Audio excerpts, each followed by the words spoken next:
Je vais donner aux visiteurs 9 mètres carrés, donc c'est ma chambre, 9 mètres carrés d'une autre dimension.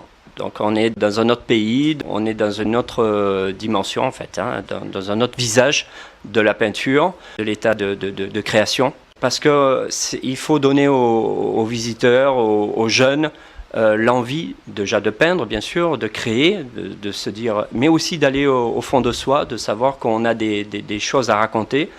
Et bon, par les cabas, donc puisque les cabas... C'est un support que vous avez choisi qui est très original. En fait, il s'agit de cabas de supermarché que vous éventrez et sur lesquels vous peignez. Exactement. Alors, ça a été vraiment une vraie découverte pour moi en janvier, au mois de décembre 2011. Et ça a été vraiment une découverte pour moi, par hasard, d'avoir éventré un sac de supermarché et d'avoir fait donc ce lien avec la peinture, les objets, mais un lien direct, c'est un petit peu la continuité de mes mains, de mes veines. Hein. Dans chaque cabas se reproduit un état, un pays, un état d'esprit, des histoires. Donc il y avait eu une première génération de projets de cabas lors de la première expo, Délire d'ange. Et là, je propose un nouveau travail sur une deuxième génération de cabas, donc dans 9 mètres carrés. Et là, on est dans des cabas de plus petite taille, toujours aussi spontanés, mais avec un travail peut-être un petit peu plus poussé encore, parce que là, on y retrouve des figurines, des poupées, on y trouve des objets, des dérivés de publicité, ou de photos bibliques, etc.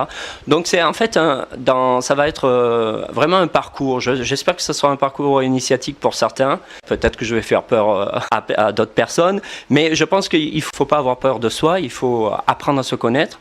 Et quand on a compris comment on fonctionne, on peut être ouvert aux autres aussi en même temps. Autre support sur lesquels vous avez choisi de travailler et que vous présenterez aussi, il s'agit de boîtes, des cartons qui ont contenu une bouteille de champagne. Voilà, des bouteilles de champagne ou autres. En fait, j'avais amorcé aussi lors de cette expo précédente ces boîtes. Et donc là, pour le coup, elles vont être mises en vente, elles seront disponibles. Et la chambre elle-même, vous réservez aux visiteurs une ambiance particulière? Alors moi, je joue la carte vraiment...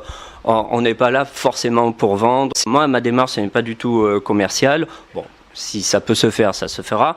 Il faut absolument créer une ambiance, il faut se raconter un film et puis le donner aux autres. Donc il y aura des lumières, je vais mettre tout ça un petit peu en scène avec des lumières fuchsia, des guirlandes. Je pense que je vais draper mon lit de drap blanc, etc. Les murs sont agrémentés, donc des cabas.